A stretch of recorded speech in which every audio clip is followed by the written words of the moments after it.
នាទីតើថ្ងៃណាខ្ញុំលេងអភ័ព្វបាទតាមរយៈនាទីតើថ្ងៃណាខ្ញុំលេងអភ័ព្វបានវិលមកជួបអស់លោកអ្នកនាងជាគ្រាដំបូងបន្ទាប់ពីគ្រប់កម្មវិធីដែលត្រូវបានរៀបចំសម្រិតសម្រាំងដើម្បីបញ្យលនិងណែនាំរួចក៏ជួយរំលឹកដល់អស់លោកអ្នកនាងគ្រប់កម្មវិធីដែលនីតិយើងបានបង្កើតយ៉ាងច្រើនហើយខ្ញុំគឺជាវាគ្មិននៅក្នុងគ្រប់កម្មវិធីទាំងអស់មិនតែប៉ុណ្ណោះក្នុងនាមខ្ញុំជាលោកគ្រូទូទាជុកជីតារិស័យផងគឺជាលោកគ្រូបែបវិទ្យាសាស្ត្រនិយមផងបានវិលមកជួបអស់លោកអ្នកនាងកញ្ញាជាគ្រាដំបូងតាមរយៈតើថ្ងៃណាខ្ញុំលេងអភ័ព្វមនុស្សគ្រប់រូបគ្មានបុគ្គលណាមួយចង់នឹងត្រូវទទួលបាននៅពាក្យថាអភ័ព្វនោះទេក៏ប៉ុន្តែបែរជាព្រំលិខិតដាក់ទណ្ឌកម្មដល់បុគ្គលមួយចំនួនឲ្យទទួលពាក្យដែលគេមិនចង់ទទួលបែរជាត្រូវទទួលទាំងអារម្មណ៍រវើរវាយទាំងអារម្មណ៍ខ្លោចផ្សាបង្កឲ្យមានវិនិស្សកម្មខ្លោចផ្សាយ៉ាងច្រើនចំពោះបុគ្គលមួយចំនួនឥឡូវនេះដើម្បីកុំឲ្យអស់លោកអ្នកនាងទន្ទឹងរង់ចាំយូរថាតើថ្ងៃណាដែលវាសនានិងព្រំលិខិតបានកំណត់ហើយជំរុញឲ្យឈប់មានសមត្ថអពមង្គលដូច្នេះតាមរយៈឆ្នាំទាំង12ក្នុងចំណោមឆ្នាំមួយនោះខ្ញុំក៏សូមអញ្ជើញយាងសម្ដេចព្រំអ្នកអង្គម្ចាស់អ្នកអញ្ញាលោកជំទាវលោកស្រីនៃនាងកញ្ញាជាពិសេសពុកម៉ែអ៊ំពូមីងប្អូនយាងសម្ដាប់យាងតបស្ដាប់ទស្សនាពីនីតិយើងតាមរយៈតែថ្ងៃណាខ្ញុំលេងអភ័ព្វគឺលើកយកមកជម្រាបឆ្នាំមមែបាទឆ្នាំមមែខ្ញុំសូមនិយាយត្រឹមតែចាប់ពីឆ្នាំ2024បន្តនៅក្នុងយុគ9ដែលមានថេរវេលា20ឆ្នាំគឺចាប់ពី2024ដល់2044មិនតែប៉ុណ្ណោះក្នុងថេរវេលានេះ20ឆ្នាំគឺតម្រូវឲ្យអស់លោកអ្នកនាងជួបហើយនឹងត្រូវទទួលហើយរស់នៅក្នុងភពមួយដែលយើងទាំងអស់គ្នាតែងតែភ័យតែងតែទន្ទឹងអ្នកខ្លះត្រូវមានសំណាងនៅក្នុងយុគថ្មីស្រឡាងមួយនេះក៏ប៉ុន្តែមានបុគ្គលខ្លះទៀតបែរជាមានវាសនាអភ័ព្វនៅក្នុងយុគនេះទៅវិញមានអ្នកខ្លះមិនត្រឹមតែអភ័ព្វទេរហូតដល់ជាប់គុកច្រវាក់ឬមួយក៏បាត់បង់អាយុជីវិតនៅក្នុងយុគនេះថែមទៀតផងតើយុគនេះគឺជាយុគអ្វីយុគនេះគឺជាយុគ9បាទយុគ9ប្រសិនបើគ្រាន់តែទទួលបាននៅលេខ9បុគ្គលគ្រប់គ្នាតែងតែស្រឡាញ់ចង់បានក៏ប៉ុន្តែនៅក្នុងយុគ9នេះគឺជាយុគសច្ចភាពបាទគឺតម្រូវឲ្យអស់លោកអ្នកនាងទទួលស្គាល់ខ្លួនឯងថាធ្វើល្អនឹងត្រូវបានតបស្នងនៅអំពើល្អភ្លាមជាជាមិនខានប្រសិនបើបុគ្គលណាមួយប្រព្រឹត្តអំពើទុច្ចរិតនិយមគឺត្រូវទទួលបាននៅត្រឹមជាតិនេះភ្លាមតែម្ដងយ៉ាងហោចណាស់ក្នុងថេរវេលាត្រឹមតែរំលង1ថ្ងៃ2ថ្ងៃ1ខែ2ខែឬក៏1ឆ្នាំ2ឆ្នាំយ៉ាងច្រើនគឺនឹងត្រូវទទួលបាននៅទណ្ឌកម្មព្រំលិខិតកំណត់ឲ្យបុគ្គលនោះត្រូវតែទទួលទោសតាមរយៈអំពើទុច្ចរិតរបស់ខ្លួនក៏ប៉ុន្តែអស់លោកនាងកញ្ញាមួយចំនួនតែងតែឆ្ងល់ហើយសួរមកកាន់នីតិរបស់យើងថាមួយជីវិតរបស់អស់លោកនាងបាទគឺមិនដែលធ្វើអ្វីមួយដែលប្រព្រឹត្តនៅអំពើទុច្ចរិតហើយមិនដែលធ្វើបាបនឿណាទេក៏ប៉ុន្តែបែរជាត្រូវទទួលវាសនាអកុសលបាទនេះយើងមិនអាចដឹងបានថាតើជាតិមុនយើងបានបង្កឬមួយក៏បានធ្វើអំពើអ្វី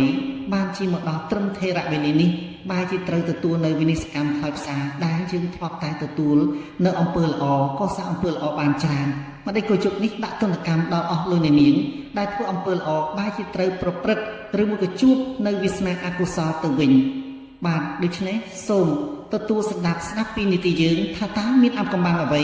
នៅក្នុងយុគ9នេះស្ដាប់ទៅគួរឲ្យព្រៀបរួចខ្លាចភ័យរន្ធត់ហើយក៏មានអស់លោកអ្នកនាងមួយចំនួនបាទសប្បាយរីករាយក៏ប៉ុន្តែមុននឹងជម្រាបយើងត្រូវរំលឹកជូនដល់អស់លោកអ្នកនាងកញ្ញាដូចតទៅបាទនៅក្នុងយុគ8យុគ8គឺចាប់ផ្ដើមមានថេរវេលាចាប់ពី2024ដេញរហូតតទៅឲ្យគ្រប់20ឆ្នាំនោះគឺជាយុគ8យុគ8ប្រសិនបើអស់លោកអ្នកនាងមួយណាមានភាពល្បីល្បាញរុនទឺឬមួយក៏សំបីតែការប្រកបរបរអាជីវកម្មឬមួយក៏ធ្វើអ្វីមួយសុទ្ធសឹងតែមានបាទភាពល្បីល្បាញខ្ទរខ្ទាចូលមកដល់យុគ9នេះប្រកាសជាត្រូវបានបាទមិនសូវបានល្បីល្បាញខ្ទរខ្ទាដូចការយុគ8ទេនៅក្នុងយុគ9នេះបាទ សូមអញ្ជើញទទួលស្ដាប់មួយយកចិត្តទុកដាក់នោះអស់លោកអ្នកនាងនឹងអាចរួចផុតអំពីស្រមោលអពមង្គលសូមគុំមានការចង់ស្ដាប់តែការបញ្ចាឬមួយក៏បញ្ជូរដោយគ្រាន់តែចង់និយាយថា3ឆ្នាំទៀតបាទ2ឆ្នាំទៀតសិតតែខ្លាយទៅជាកំពូលអ្នកមានក៏ប៉ុន្តែមិនបានបញ្ជូលថាមូលហេតុអ្វីដែលអាចធ្វើឲ្យពិភពក្រខ្លាយទៅជាអ្នកមានបានឬមួយក៏ព្រេងសំណាងខ្ពង់ខ្ពស់ណាស់ឬមួយក៏សត្វរាជសីឬមួយក៏សត្វតោសត្វខ្លាដែលគ្រាន់តែដេកហាមាត់សោះបែរជាសត្វមរឹកគាសត្វឆ្លុះបោចូលក្នុងមាត់ខ្លាឬក៏មាត់តោនោះបានបាទយុគ8អស់លោកមួយចំនួនដែលកំពុងតែមានភាពល្បីល្បាញខ្ទរខ្ទាអ្នកណាមួយក៏បានទទួលស្គាល់ថានៅក្នុងយុគ8នោះមានមនុស្សមួយចំនួនបាទមានភាពល្បីល្បាញខ្ទរខ្ទារស់នៅហាក់បីដូចជាមានសុភមង្គលមានបរិវារហែហោបឆ្វេងស្ដាំបាទសូមបីតែអញ្ជើញឬក៏ធ្វើដំណើរទៅទីជិតទីឆ្ងាយមានសេនាហែហោបាំងឆាត់ឲ្យមើលទៅដូចជាបាទបុគ្គលដែលល្បីល្បាញឬមួយក៏បុគ្គលដែលអច្ឆរិយៈបុគ្គលខ្លាំងណាស់បាទក៏ប៉ុន្តែស្រាប់តែដូរជោគភ្លាមបែរជាបុគ្គលនោះខ្លះត្រូវមានទនកម្មព្រំលិខិតកំណត់ឲ្យជាប់ទោសទណ្ឌឬមួយក៏ត្រូវនិរាសប្រត់ប្រាស់ចាក់ចោលគ្នាឬមួយក៏ត្រូវមុខរបរដែលធ្លាប់ល្បីល្បាញនៅក្នុងយុគ9បែរជាដួលរៀបទៅវិញអ្នកខ្លះទៀតបែរជាបាត់បង់អាយុជីវិតក៏អាចថាបានក៏ប៉ុន្តែនៅក្នុងយុគ8មានអស់លោកខ្លះកាលពីយុគ8រកស៊ីពុំសូវបានសមប្រកបឬមួយក៏មិនសូវមានភាពល្បីល្បាញស្រាប់តែដូរយុគភ្លាមបែរជាមានវាសនាខ្ពង់ខ្ពស់រងរឿងឧត្តមឧត្តមទ្រព្យសម្បត្តិហូរចូលនៅគ្រាន់តែបានជួបនឹងបុគ្គលមួយចំនួនដែលគ្រាន់តែឆ្កឹះបន្តិចបែរជាត្រូវល្បីល្បាញរហូតដល់ផ្លាស់ប្ដូរវាសនាដែលមិននឹកស្មានដល់ដូច្នេះយើងនឹងជម្រាបមួយអំពីសាច់រឿងរបស់អស់លោកមួយចំនួនតែមិនបានលើកយកនៅឈ្មោះរបស់អស់លោកអ្នកមួយណាដើម្បីធ្វើជាការឧបមានោះទេបាទឥឡូវនេះដើម្បីកុំឲ្យអស់លោកអ្នកនាងកញ្ញាទន្ទឹងរង់ចាំយូរថាតើឆ្នាំមមែក្នុងចំណោមឆ្នាំទាំង12នេះបាទហេតុដូចម្ដេចបានជាតើត្រូវទទួលនៅវាសនាតើថ្ងៃណាខ្ញុំលែងអភ័ព្វតើនៅបន្តអភ័ព្វដដែលឬមួយក៏ឈប់អភ័ព្វហើយបាទដូច្នេះយើងក៏សូមលើកយកមកជម្រាបដូចតទៅបាទទោះបីជានៅក្នុងយុគ8មានបុគ្គលខ្លះល្បីល្បាញហើយចូលមកយុគ9ក៏បន្តនៅភាពដែលមិនសូវល្បីល្បាញក្តីហើយមានបុគ្គលខ្លះទៀតការយុគ8កំសត់វេទនាស្រាប់តែដូរមកដល់យុគ9នៅតែកំសត់ដដែលដូច្នេះមិនក៏លោកគ្រូថាមានលក្ខណៈផ្ទុយគ្នាអ្នកដែលធ្លាប់មានទុក្ខចូលមកដល់យុគ9បែរសប្បាយឯអ្នកដែលធ្លាប់សប្បាយក្នុងយុគ8ចូលមកដល់យុគ9បែរជាមានទុក្ខសោកបាទគ្រាន់តែជាបុគ្គលខ្លះកសាងកម្លាំងបុណ្យតាមកម្លាំងវាសនានិងសមត្ថភាពជំនាញរបស់ខ្លួនក៏ប៉ុន្តែអស់លោកអ្នកនាងសូមទទួលស្ដាប់ដូចតទៅឆ្នាំមមែក្នុងយុគ9 2024 2025 2026ដែលទើបចូលមកដល់មានថេរវេលាបាទជិតនឹង4ខែនេះបាទអស់លោកអ្នកនាងកញ្ញាមួយចំនួនហាក់បីដូចជានៅតែទូលអំរែកធ្ងន់បាទទូលផងរែកផងលីផងសែងផងចំពោះអស់លោកអ្នកនាងកញ្ញាមួយចំនួនបាទអ្នកខ្លះជាប់បំណុលវាន់កអ្នកខ្លះមានរឿងរ៉ាវមិនចេះចប់មិនចេះហើយបាទក៏ប៉ុន្តែត្រូវចងចាំចំណាំទុកមេគីដំណើរជីវិតរបស់អស់លោកអ្នកនាងកញ្ញាឆ្នាំមមែបន្ទាប់ពីក្នុងឱកាសចូលឆ្នាំខ្មែរប្រពៃណីជនជាតិកម្ពុជារបស់យើងនៅក្នុងសប្តាហ៍ទី2នៅក្នុងសប្តាហ៍ទី3អស់លោកអ្នកនាងដាច់ខាតត្រូវតែផ្លាស់ប្ដូរវាសនារបស់ខ្លួនហើយបាទសូមចងចាំចំណាំទុកហើយក៏ត្រូវសូមអញ្ជើញអស់លោកអ្នកនាងshareចេញ3ដងភ្លាមshareចេញនេះមិនមែនដើម្បីខ្ញុំលោកគ្រូពិជ័យហារាកុមារបន្ទិបសុខឧត្តមទេមិនមែនលោកគ្រូមាត់ទឹកដែលខ្ញុំត្រូវបានហៅកាត់ថាលោកគ្រូមាត់ទឹកនោះទេ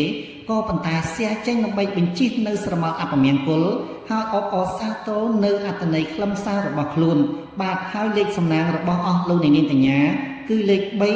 333បាទកុំភ្លេចលេខសំណាងរបស់ខ្លួន333ហើយអញ្ជើញបាទមានការឡាកចុចshare 3ដងភ្លាមដើម្បីបញ្ជិះនៅស្រមោលអពមង្គលអបអរសាទរខ្លួនរបស់យើងដែលបានរួចចាក់ផុតអំពីអន្លង់ទុក្ខលោកី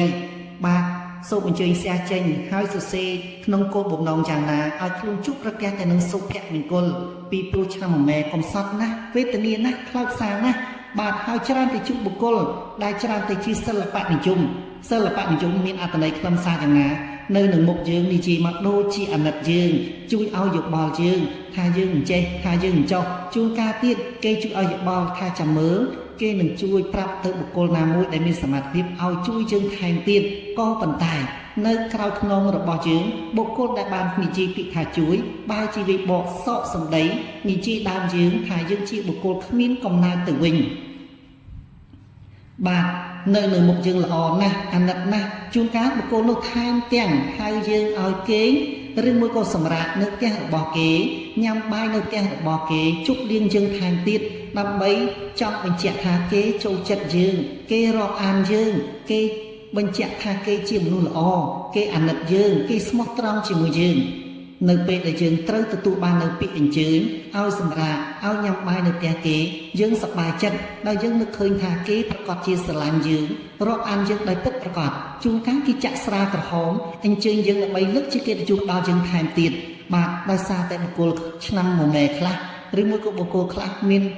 លក្ខណៈស្មោះត្រង់ផងឬមួយក៏ស៊ីជោផងយល់ឃើញថាយើងមានកិត្តិយសឧត្តមឧត្តមណាស់ដែលត្រូវបានគេលើកសរសើរដែលសារតែគេបានរៀបចំទីកន្លែងឲ្យយើងសម្រាកឬមួយក៏រៀបចំម្ហូបអាហារឆ្ងាញ់ៗឲ្យយើងថែមទៀតនោះយើងមានមោទនភាពយល់ឃើញថាយើងជាបុគ្គលវិសេសវិសាលហើយគេរាប់អានយើងពិតប្រាកដតែតាមក្រោយគេវាបកសក់សម្ដីដោយគេយល់ឃើញថាគ្រាន់តែគេហៅគ្រាន់តែគេថាយើងបែរជាក្រាំងននៀលមិនចង់ទៅទីណាទៅវិញបាទនេះហើយគឺជាបុគ្គលដែលបានជួបគ្នាក្នុងលក្ខណៈផ្កាត្របែកព្រៃ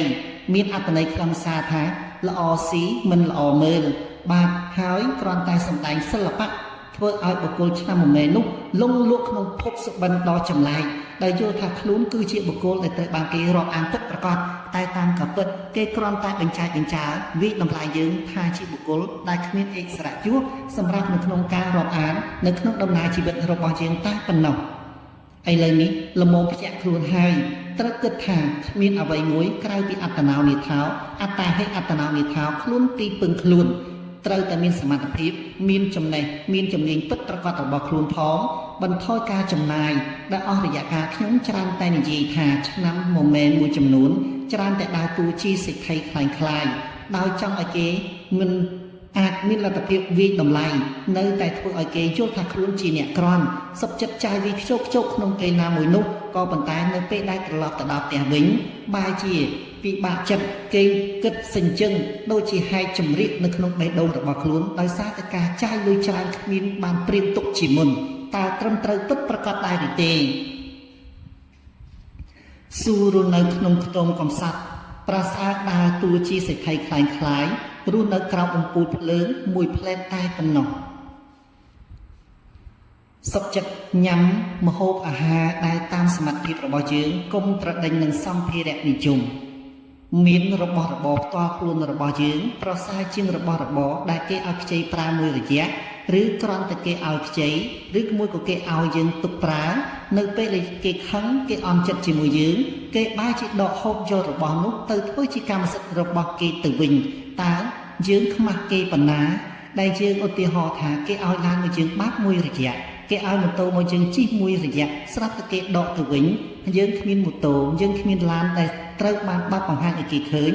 ថ្ងៃនេះយើងអាចកុហកគេបានតើថ្ងៃក្រោយយើងអាចកុហកគេបានទៀតទេឬមួយក៏យើងអាចកុហកគេបានមែនប៉ុន្តែចិត្តរបស់យើងខ្លោចផ្សាជាទីបំផុតគេពេញចិត្តគេឲ្យយើងយករបស់មកប្រើនៅពេលដែលគេមិនពេញចិត្តគេដកយករបស់គេទៅវិញនេះគឺជាឧទាហរណ៍សម្រាប់ឆ្នាំម៉ែខ្លះដូច្នេះចាប់ពីពេលនេះតទៅត្រូវបង្កើនចំណេះជំនាញសមត្ថភាពរបស់ខ្លួនមិនរស់ដោយសារតែគេចិញ្ចឹមមិនរស់ដោយសារតែគេឧបត្ថម្ភទេបានប៉ុណ្ណាយើងញ៉ាំប៉ុណ្ណឹងបានប៉ុណ្ណាយើងចាយប៉ុណ្ណឹងហើយត្រូវចេះសន្សំសំចៃខ្លះជាពិសេសជីវិតរបស់អស់លោកនាងកញ្ញាឆ្នាំម៉ែក្នុងយុគ9នេះមានថេរវេលា20ឆ្នាំឥឡូវយើងដក3ឆ្នាំទៅចុះ2024 2025ដែលទៅរយៈពេល3ខែនេះឲ្យវារំលងផុតទៅចុះចាប់ពីពេលនេះតទៅដូចខ្ញុំបានជម្រាបសប្តាហ៍ទី2សប្តាហ៍ទី3នៅក្នុងខែមេសាឆ្នាំ2026ហើយបន្តបោះជំហានទៅដល់2044 ក្នុងធេរវិញ្ញាណនេះអស់លោកនាងកញ្ញាប្រកាសជានឹងខ្លាចទៅជាកំពូលអ្នកមានដែលមិននឹកស្មានដល់ការជឿចាក់ដែលត្រូវបានគេប្រមាថមើលងាយឬមួយក៏គេតេះដៀលខ្មាស់ដោយសារតែយើងគ្មានអ្វីមួយជាសម្ភារៈនិយមដូចគេយ៉ាងណាក៏ដោយត្រូវគិតឃើញថាដោយសារតែភាពស្រាលប្រដេញហក់លោតដូចជាសត្វអំពិលអំពែកកំពុងតែដេញតាមប្រឡាយលេងជាមួយនឹងភ្លើងយ៉ាងណាក៏ដោយទីបំផុតមិនមែនជាជីវិតរបស់យើងផ្ទាល់មិនមែនជាកម្មសិទ្ធិរបស់យើងផ្ទាល់មិនមែនជាអ្វីមួយដែលហៅថារបស់យើងចេញពីដៃយើងគុំចង់បានរបស់គេធ្វើជារបស់យើងហើយគុំស្រមើស្រមៃខ្ពង់ខ្ពស់ពេកត្រូវដើរមួយជំហានម្ដងមិនងាយនឹងដួលទេក៏ប៉ុន្តែបើស្រមៃឃើញថាចង់ទៅរស់នៅទីឆ្ងាយខ្ពស់កប់ពពកមិនមែនស្រួលដោយការដែលយើងរៀបចំដំណើរជីវិតរបស់ខ្លួនយើងផ្ទាល់ទេនេះគឺជាបណ្ដាំរបស់ខ្ញុំលោកគ្រូពិជ័យហារ៉ាកុមារមន្ទិតសុខឧត្តមនិយាយនឹងក្នុងការបញ្យលមិនមែនឲ្យអស់លោកនាងបាទមិនរងចាំឬមួយក៏ទំនាក់ទំនងជាមួយនឹងបុគ្គលណាទេក៏ប៉ុន្តែត្រូវយកប្រាជ្ញាស្មារតីរបស់យើងរួមផ្សំជាមួយនឹងវិជ្ជាជីវៈចំណេះជំនាញសមត្ថភាពពិតប្រាកដបាទនៅក្នុងនោះផងដែរសូមជម្រាបអស់លោកនាងកញ្ញាខ្លះបានសួរមកកាន់នីតិយើងថាដូចជាលោកតាក្រុងងុយបានមានប្រសាសន៍ថាចេះពិតប្រាកដប្រាក់រត់តាមហៅបាទក៏ប៉ុន្តែមានកន្លែងខ្លះចេះពិតប្រាកដបាទមានសញ្ញាបត្រសិតទៅមកពីបណ្ដាអរិយប្រទេសក៏ប៉ុន្តែប្រាក់អត់រត់តាមហៅទេមូលហេតុអ្វីយើងត្រូវគិតឃើញថាតើកលៈស័កប្រទេសជាតិរបស់យើងនេះតម្រូវឲ្យយកចំណេះជំនាញរបស់អស់លោកនាងមកប្រើប្រាស់ដែរឬទេបាទនេះយើងត្រូវគិតពិចារណាត្រង់កន្លែងនេះបាទកន្លែងខ្លះយើងចេះពិតប្រាកដមានសញ្ញាបត្រខ្ពង់ខ្ពស់មែនប៉ុន្តែស្រុកទេយើងមិនទាន់បានតម្រូវការឧទាហរណ៍ដូចជាតម្រូវឲ្យយើងបាទទៅរៀននៅក្នុងវិទ្យាសាស្ត្រនិយមដូចជាធ្វើនៅគ្រឿងយន្តហោះឬមួយក៏ធ្វើនៅអ្វីផ្សេងដែលជានៅក្នុងសេដ្ឋកិច្ចអរិយប្រទេសគេកំពុងតែលូតលាស់ធ្វើការរីកចម្រើនតែនៅក្នុងប្រទេសកម្ពុជាយើងមានដែនកំណត់ដូច្នេះចំណេះដែលយើងត្រូវបានយកមកគឺត្រូវបានបង្កប់ចោលដូចជាលោកអេងភិរុនដែលជាអតីតបាទអ្នកបញ្ចូលសម្លេងនៅក្នុងល្ខោននិយាយឬមួយក៏ជាពិធីករបាទឥឡូវនេះគាត់បានយកជំនាញដែលធ្វើជាពិធីករផងយកចំណេះជំនាញដែលគាត់បានបញ្ចូលនៅក្នុងល្ខោននិយាយផងមកធ្វើជាអាជីពដើម្បីបន្តជំហានរស់របស់លោកហើយបច្ចុប្បន្នលោកក៏បានចូលរីថែបានន័យថាចូលនិវត្តន៍ទៅហើយបាទក៏ប៉ុន្តែចំណេះរបស់លោកពិតប្រាកដលោកបានទៅរៀននៅឯអរិយប្រទេសបាទប្រសិនបើអស់លោកនាងមានចំណងឆ្ងល់ដល់ប្រការណាមួយអញ្ជើញសាកសួរលោកអេងភិរុនដោយផ្ទាល់នោះប្រកាសជានឹងបានដឹងថាតើលោកមានចំណេះជំនាញណាហើយលោកទៅរៀននៅឯប្រទេសណាខ្ញុំគ្រាន់តែលើកជាឧទាហរណ៍ជូនហើយក៏សូមខន្តីអភ័យទោសដល់លោកអេងភិរុនបាទលោកពូអេងភិរុនដែលលោកមានចំណេះជំនាញពិតប្រាកដខ្ញុំបាទមិនមែនមានការបង្អាប់បន្ថោកលោកទេក៏ប៉ុន្តែខ្ញុំចង់លើកយកជាឧទាហរណ៍មកបញ្ចូលដល់អស់លោកនាងបាទជួនកាលចំណេះជំនាញរបស់យើងពិតប្រាកដតែនៅក្នុងប្រទេសរបស់យើងពុំទាន់មានលទ្ធភាពនឹងយកចំណេះជំនាញនោះមកធ្វើឬមួយក៏យកមកសិក្សាឬយកមកធ្វើដើម្បីឲ្យលេចចេញជារូបរាងបានឡើយបាទដូច្នេះចំណេះជំនាញបង្កើនសមត្ថភាពរបស់យើងឲ្យស្របទៅនឹងកលៈទេសៈបច្ចុប្បន្នភាពនេះគេត្រូវការអីហើយកម្ពុជាយើងកំពុងដើរដល់ទីត្រង់ណានោះបានយើងអាចនឹងប្រកបយកចំណេះជំនាញយើងមកប្រើប្រាស់បានហើយមិនត្រូវស្រមើស្រមៃខ្ពស់ពេកទេបាទដើរប៉ុណ្ណាយកប៉ុណ្ណឹងមិនមែនគ្រាន់តែស្ដាប់តាមគេដែលគេបញ្ចែកបញ្ចើដូចជាថាឆ្នាំ2023កន្លងមកយើងបានមើលឃើញហើយមានអស់លោកខ្លះស្រែកថាបាទក្នុងឆ្នាំ2024คล้ายទៅជាកម្ពុជាសេដ្ឋីប្រាក់វ៉ាល់លានដុល្លារតើអ្នកដែលស្រែកនោះបានคล้ายទៅជាកម្ពុជាអ្នកមានប្រាក់វ៉ាល់លានដុល្លារហើយឬនៅដូច្នេះការសម័យបាទឲ្យស្របនឹងសមត្ថភាពរបស់យើងផងថាយើងអាចធ្វើការដែរឬទេបាទតែយើងមិនត្រូវបោះបង់ក្តីសង្ឃឹមក្តីស្រមៃទេប៉ុន្តែយើងត្រូវឲ្យការស្រមៃរបស់យើងឲ្យយើងអាចធ្វើបានបាទដូចយើងស្រមៃថាយើងជាអ្នកបើកយន្តហោះតើយើងមានសមត្ថភាពចេះភាសាបរទេសដែរឬទេហើយមានសុខភាពល្អដែរឬទេហើយកម្ពុជាកម្ពុជារបស់យើងត្រឹមត្រូវតាមស្តង់ដាររបស់គេដែរឬទេបាទដូច្នេះបើយើងសិក្សាដល់ចំណុចនេះយើងនឹងអាចកាត់បន្ថយភាពសុបិនដល់ចម្លែកបានយើងត្រូវស្រមៃឲ្យសមនឹងសមត្ថភាពរបស់យើងដែលអាចធ្វើទៅបានបាទអានឹងហើយដែលយើងអាច រស់បានសុខស្រួលកុំស្រមើស្រមៃខ្ពស់ហួសសមត្ថភាពដូច្នេះងាកមកចំពោះអស់លោកអ្នកនាងឆ្នាំមួយមេវិញម្ដងបាទចូលគុំអស់សង្ឃឹមបាទត្រូវតែមានក្តីសង្ឃឹមសប្បាយរីករាយឡើងអស់លោកអ្នកនាងឲ្យតែមានគំនិតសុទ្ធិនិយមបាទសុទ្ធិនិយមនឹងមានអស់លោកខ្លះសួរខ្ញុំថាតើជាអ្វីទៅបាទសុទ្ធិនិយមគឺមានគំនិតវិជ្ជមានអ្នកខ្លះសួរខ្ញុំទៀតថាគំនិតវិជ្ជមានជាអ្វីគឺគំនិតដែលល្អគំនិតដែលសុចរិតមិនប្រមាថអ្នកដទៃហើយគឺជាគំនិតដែលពោពេញទៅដោយភាពសង្ឃឹមបាទធ្វើទៅតាមសមត្ថភាពចំណេះជំនាញរបស់យើងនឹងហើយគឺជាគំនិតវិជ្ជមានបាទគំនិតវិជ្ជមាននេះគឺសំដៅថាមិនធ្វើឲ្យអ្នកណាមួយរងទុក្ខទោសដោយសារយើងហើយបានផលផ្លែផ្កាហុចមកដល់យើងឬមួយក៏អ្នករាប់អានយើងក៏បានលទ្ធផលល្អដែរនេះហើយគឺជាគំនិតវិជ្ជមានដូចជាអ្នកម្ដាយបំបើកដោះកូនបាទគឺក្នុងគោលបំណងចង់ឲ្យកូននោះធំធាត់បាទហើយគោលបំណងគាត់ដែលលះបង់ទឹកដោះរបស់គាត់គឺចង់ឲ្យកូននោះទទួលស្គាល់ថាគាត់គឺជាម្ដាយឬមួយក៏ជាលោកឪពុកដែលបានបីបាច់ថែរក្សាហើយចង់ឲ្យកូននោះដឹងគុណរបស់ខ្លួនថ្ងៃក្រោយមើលថែរក្សាគាត់វិញបាទក៏ប៉ុន្តែមនុស្សបច្ចុប្បន្នសម័យនេះបែរជាប្រមាថមើលងាយអ្នកមានគុណរបស់ខ្លួនបាទអស់លោកឃើញទេតើមានបុគ្គលណាមួយហ៊ានបាញ់សម្លាប់ខ្លួនឬមួយក៏ទៅលូកទឹកសម្លាប់ខ្លួនពីលើស្ពានចូលចង្វាឬមួយក៏រត់ទៅចងកដោយសារតែម្ដាយក្បត់ចិត្តឬមួយក៏ដោយសារតែឪពុកបោះបង់ខ្លួនចោលកំរមានណាស់ក៏ប៉ុន្តែប្រសិនបើមានប្រុសក្បត់ចិត្តយើងក្បត់ចិត្តស្រីឬមួយក៏ស្រីក្បត់ចិត្តប្រុសរហូតដល់ទៅតាមបាញ់កាប់សម្លាប់ព្រោះតែស្រឡាញ់ពេកតើមានបុគ្គលណាមួយហ៊ានលោតទឹកសម្លាប់ខ្លួនលោតពីលើកំពូលភ្នំព្រោះតែស្រឡាញ់ម្ដាយព្រោះតែស្រឡាញ់លោកឪពុកពុំដែលមានទេក្នុងប្រវត្តិសាស្ត្រតិចណាស់ដែលមិនអាចបើសិនជាសង្សារប្រើឲ្យទៅឡើងភ្នំខ្ពស់ដើម្បីរកថ្នាំឬមួយក៏ឲ្យរកលុយដើម្បីទិញឡានទិញម៉ូតូឲ្យខ្លួនជិះហើយនារីនោះស្អាតទៀតបរិសុទ្ធនោះជួនកាលអាចធ្វើជាចោលឬមួយក៏សុកចិត្តលះបង់កម្លាំងកាយដើម្បីព្រោះតែនារីស្រឡាញ់ក៏ប៉ុន្តែប្រសិនបើអ្នកម្ដាយឬមួយក៏លោកឪពុកចង់បានឡានចង់បានម៉ូតូកុំថាដល់វត្ថុដែលមានតម្លៃសូម្បីតែម្ហូបឆ្ងាញ់នោះក៏កូនខ្លះបែរជាស្ដីឬមួយក៏បន្ទោសទៅឪពុកម្ដាយថាម៉ែនិងពុកអត់ឃើញខ្ញុំកំពុងតែពិបាកទេអីមួយថ្ងៃខ្ញុំទៅធ្វើកម្មករឲ្យគេហត់ញើសឲ្យកុឃាខ្ញុំមិនហ៊ានហូបអីផងម៉ែចង់បានមន់ខ្វៃឬមួយក៏ទាខ្វៃម៉ែអត់ឃើញថាកូនពិបាកទេហ៎ក៏ប៉ុន្តែបើសិនជាសង្សារចង់បានមន់ខ្វៃទាខ្វៃវិញកុំថាមន់ខ្វៃទាខ្វៃសូម្បីតែជ្រូកខ្វៃមួយមូលក៏យុទ្ធជននោះសំទោសសូម្បីយុវជននោះយុវៈកំឡោះនោះឬមួយក៏កំឡោះពោះម៉ាយនោះបាទប្រកាសជាស្វះស្វែងរកជូនទៅនារីកំណានចិត្តរបស់ខ្លួនហើយបាទដូច្នេះខ្ញុំចង់បញ្ជាក់ថាសូមអស់លោកអ្នកនាងកុំខ្នេរគុណចំពោះមេត្តាបិតារបស់យើងហេតុអ្វីបានជាខ្ញុំលើកចុះពាក្យទាំងនេះមកនិយាយក៏ព្រោះតែចង់ឲ្យអស់លោកអ្នកនាងប្រសិនបើចង់คล้ายទៅជាអ្នកមានពិតប្រាកដក្នុងយុគ9នេះកុំភ្លេចគុណកុំខ្នេរគុណមេត្តាបិតារបស់យើងបាទបើសិនជាយើងមានការប្រមាថអ្នកម្ដាយរបស់យើងលោកឪពុករបស់យើង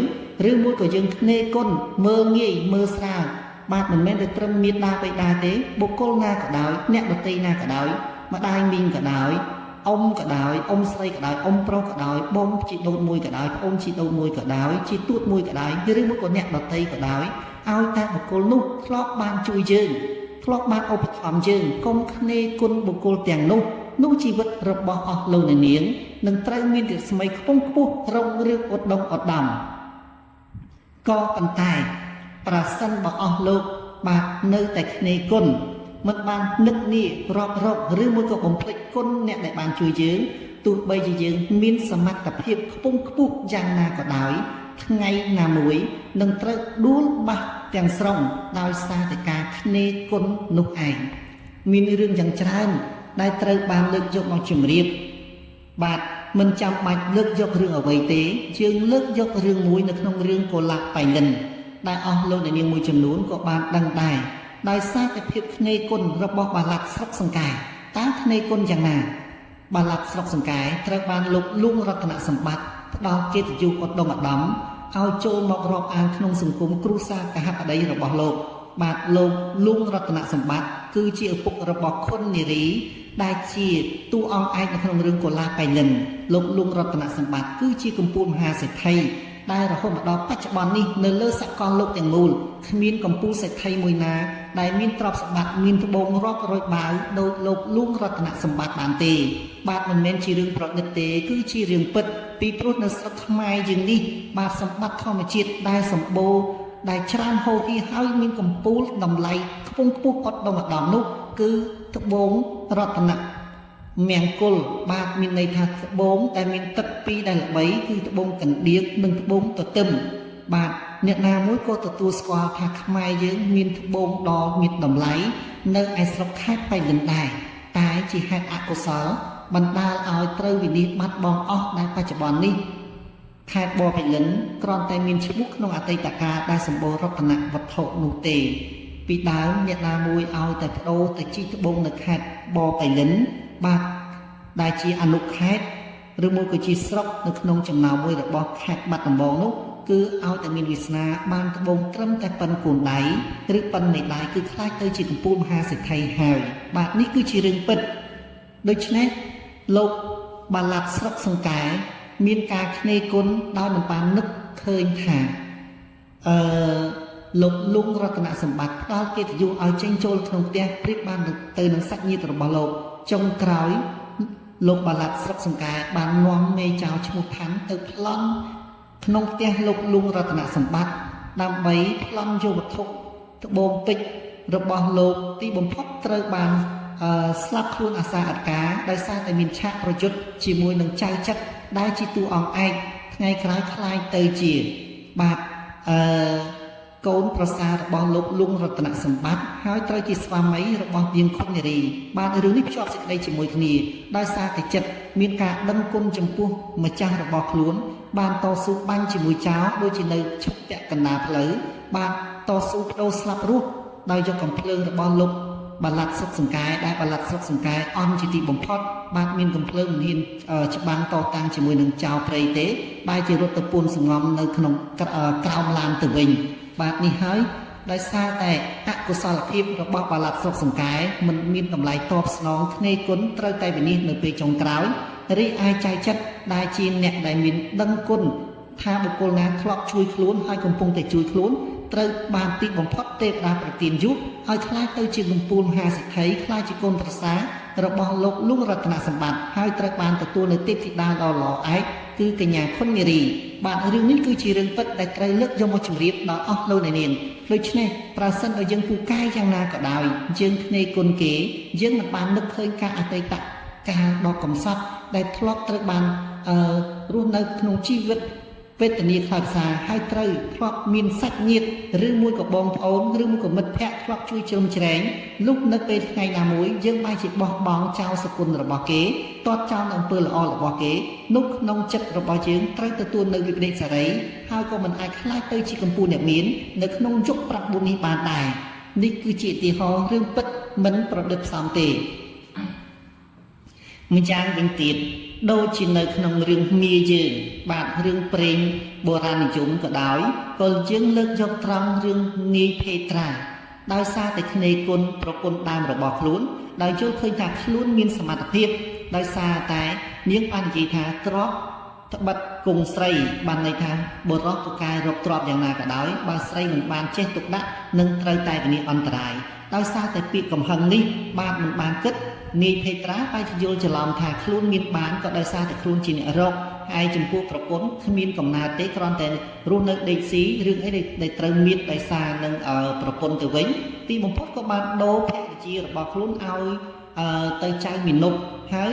យកនាងកញ្ជើធ្លុះមករស់នៅជាមួយវិញហើយបានភ្នាល់ជាមួយនឹងប្រពន្ធតាមថាចាំមើលតើពីរអ្នកយើងអ្នកណាខ្លាយទៅជាអ្នកមានពិតប្រាកដឃើញទេទីបំផុតនាងកញ្ជើធ្លុះមករស់នៅជាមួយនាយភេត្រាបានបណ្ដាលឲ្យនាយភេត្រាអស់បាត់បង់ទ្រព្យសម្បត្តិខ្លាយទៅជាទុរគតជនជាអ្នកដាសុំទានជាស្មុំយចកទីបំផុតនាងដែលជាភរិយាដើមរបស់នាយភេត្រាបានទៅរស់នៅជាមួយចៅកំសត់ដឹកនាំពំយួរបណ្ដុះបណ្ដាលស្មារតីចៅមីនុកបានឲ្យចេះដឹងអំពើល្អហើយយកកម្លាំងទៅប្រើប្រាស់ទីបំផុតនាយចៅមីនុកដ៏កំសត់នោះបានខ្លាចទៅជាសេនាជំនិតបាទដើរជាមួយនឹងស្ដេចហើយក៏ត្រូវបានឡើងងារបានឡើងយុគហើយខ្លាចទៅជាសិទ្ធិនាសម័យនោះហ ហើយចំពោះនីភេត្រាដោយសារតែអត់ឃ្លានធ្លាក់ខ្លួនកំសត់ទុរគតខ្ញុំកំដរបើករឿងរត់ចោលអស់ហើយក៏បានដើរទៅសុំទានទៅដល់ផ្ទះប្រពន្ធដើមរបស់ខ្លួនបាទនៅពេលដែលទៅដល់ឃើញនាងកំពុងតែធ្វើបុណ្យដាក់ទានមិននឹកស្មានថានាងខ្លាចទៅជាប្រពន្ធរបស់មហាសេដ្ឋីនាសម័យនោះទេបាទនៅពេលដែលបានជួបមុខគ្នាផ្ទាល់ខ្មាស់អៀនជាទីបំផុតបាទដោយសារតែអំពើឆោតល្ងង់ដោយសារតែការគ្នេយគុណមិនបាននឹកនាថាខ្លួនមានដោយសារតែភរិយាជាអ្នករៀបចំទុកដាក់ទ្រព្យសម្បត្តិនេះគឺជារឿងពិតដែលយើងលើកយករឿងបុរាណមកនិយាយផងហើយយើងនឹងលើកយកនៅរឿងសម័យនិយមបាទប្រឡោមលោកនិយមក្នុងទសវត្សរ៍ឆ្នាំ1930មកដំណើរជូនដល់អស់លោកអ្នកនាងបាទឥឡូវនេះក្នុងឆ្នាំ2026ក៏មិនទាត់ចោលនៅរឿងបុរាណនិងប្រឡោមលោកនិយមនោះដែរគឺយើងចង់បញ្ជាក់ថាឲ្យតែអ្នកដឹងគុណរំលឹកនឹកដល់អ្នកណាមួយដែលធ្លាប់ត្រូវបានជួយយើងទោះបីក្នុងតិចក្តីច្រើនក្តីយើងកុំខ្នេរគុណគេយើងប្រកាសជារួចផុតអំពីចំណោទអប្រេងជាមិនខានហើយក៏នឹងត្រូវរួចផុតអំពីសំណួរដែលត្រូវសួរថាតើថ្ងៃណាខ្ញុំលែងអភ័ព្វដូច្នេះចាប់ពីពេលនេះតទៅបើចង់ផុតអំពីសំណួរដែលសួរថាតើថ្ងៃណាខ្ញុំលែងអភ័ព្វគឺអស់លោកអ្នកនាងត្រូវនឹកឃើញគុណដោយខ្ញុំបាននិយាយមេត្តាបិតារបស់យើងបន្ទាប់មកញាតិមិត្តជិតឆ្ងាយបាទទោះបីតិចក្តីច្រើនក្តីឲ្យតែគេធ្លាប់ធ្វើគុណមកលើយើងត្រូវនឹកឃើញដល់គុណបំណាច់របស់គេតបស្នងមិនចាំបាច់យកលុយយកកាក់ទៅជូនគេឲ្យថាតម្លៃតបស្នងទេគ្រាន់តែរំលឹកនឹករឿងអតីតកាលហើយនិយាយរាប់អានគេនោះគឺអំពើកុសលនឹងត្រូវជះត្រឡប់មកវិញហើយនឹងរួចផុតអំពីចំណងអប្រេយគឺរួចផុតអំពីតាថ្ងៃណាខ្ញុំលែងអភ័ព្វខ្លាចទៅជាបុគ្គលមានវាសនារុងរឿងម្ដងម្ដងហើយត្រូវបំពន់ចំណេះជំនាញរបស់យើងផងនោះជីវិតរបស់អស់លោកអ្នកនាងលែងអភ័ព្វដោយការគ្រាមុនទៀតហើយសមស្របនឹងយុគ9នេះតម្រូវឲ្យបុគ្គលគ្រប់រូបត្រូវតែដើរភាពជាអ្នកសច្ចនិយមហើយនៅក្នុងធាតុភ្លើងនេះត្រូវចម្រាញ់យកតែមនុស្សល្អគឺមិនមែននិយាយថាចម្រាញ់យកតែសម្រស់ទេគឺចម្រាញ់នៅគំនិតល្អមិនទ្រុសហើយមិនទ្រុសនេះមានន័យថាអំពើអាក្រក់បាទពីព្រោះមានអស់លោកខ្លះមិនយល់ទេសួរខ្ញុំថាទ្រុសគឺជាអ្វីបាទជួនកាលយើងនិយាយសាមញ្ញពាក្យពេកក៏មិនបានដែរត្រូវមានវប្បធម៌លាយឡំខ្លះហើយខ្ញុំនឹងលើកយកមកបញ្យល់ជូនដល់អស់លោកអ្នកនាងដើម្បីទទួលបាននូវពុទ្ធិអ្នកខ្លះសួរទៀតថាពុទ្ធិគឺជាអ្វីពុទ្ធិគឺជាចំណេះដឹងបាទប៉ុណ្ណេះអស់លោកអ្នកនាងប្រកាសជាចេះពាក្យខ្លះៗហើយបាទដូច្នេះនីតិយើងបានមកដល់ទីបញ្ចប់មុននឹងបញ្ចប់ប្រសិនបើអស់លោកអ្នកនាងបាទចង់ទូទាយជោគជតារិស័យក្នុងលក្ខណៈផ្ទាល់ខ្លួនអញ្ជើញអស់លោកអ្នកនាងលើកទូរស័ព្ទភ្ជាប់ទំនាក់ទំនង Telegram តាមរយៈលេខ012 645118មួយខ្សែទៀត097 7762 844បាទប្រសិនបើអស់លោកអ្នកនាងតម្រូវការនៅក្នុងសង្គមគ្រួសាររស់នៅមិនសូវចុះសម្រុងជាមួយគ្នាឬមួយក៏ធ្លាប់អតីតកាលមានការប៉ះពីពាក្យសម្ដីជាមួយបុគ្គលណាមួយនោះហើយបណ្ដាលឲ្យឈឺដែលមិនដឹងមុខឬមួយក៏រកស៊ីចេះតែហិនហោចខ្លោចផ្សាទៅបានអស់លោកនាងអាចប្រឹក្សាយោបល់ជាមួយខ្ញុំបានផ្ទាល់តាមរយៈស្រោចទឹករំដោះគ្រោះលើករិស័យកែប្រែវាសនាអភ័ព្វបាទ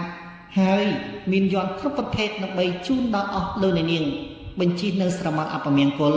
បញ្ជីនៅវត្ថុអំពើអំព័ន្ធផ្សេងបាទយើងនិយាយប៉ុណ្ណេះអស់លោកនាងប្រកាសជាយល់បាទមានយន្តបិទក្រោយក្នុងទូរស័ព្ទឬមួយក៏យន្តសម្រាប់ដាក់ក្នុងកាបូបដើម្បីជាយន្តស្នេហ៍តាក់ទាញលុយកាក់និងតាក់ទាញភ្ញៀវឲ្យចូលមកជួយជាវទិញរបស់អស់លោកនាងដែលលក់ដូរនៅក្នុងហាងបាទនៅទីកន្លែងធ្វើការយន្តមង្គលនេះគឺជាយន្តស្នេហ៍អាចតាក់ទាញចិត្តមនុស្សមួយចំនួនដែលធ្លាប់ប្រទោសជាមួយយើងដែលធ្លាប់ស្អប់គុំគួនឬមួយមានបំណងចង់ឲ្យយើងខ្ទាតចេញពីមុខតំណែងនោះយន្តនេះនឹងអាចបន្ទន់ចិត្តបុគ្គលទាំងនោះឲ្យងាកមកคล้ายទៅជាមិត្តដ៏ល្អរបស់យើងវិញជាមិនខានបាទមានអ្វីផ្សេងទៀតមានខ្សែដៃនឹងអង្កាំត្បូងថ្មធម្មជាតិគ្រប់ប្រភេទដុល្លារស្នេហ៍អាចធ្វើអស់លោកនាងបាទជួនកាលមាននារីខ្លះត្រូវការចង់ជួបនឹងគូកំណានរបស់ខ្លួនយើងអាចបំពេញចំណង់ចំណូលចិត្តក្នុងផ្លូវសុចរិតជូនដល់អស់លោកនាងកញ្ញាបាននីតិដែលត្រូវបានជម្រាបរៀបរាប់អត្ថាធិប្បាយបានមកដល់ទីបញ្ចប់ប្រសិនបើអស់លោកនាងបាទតម្រូវការដល់ប្រការណាមួយកុំភ្លេចអញ្ជើញជួបជាមួយខ្ញុំលោកគ្រូពិជ័យហារ៉ាកម្មាមទិបសុខដំ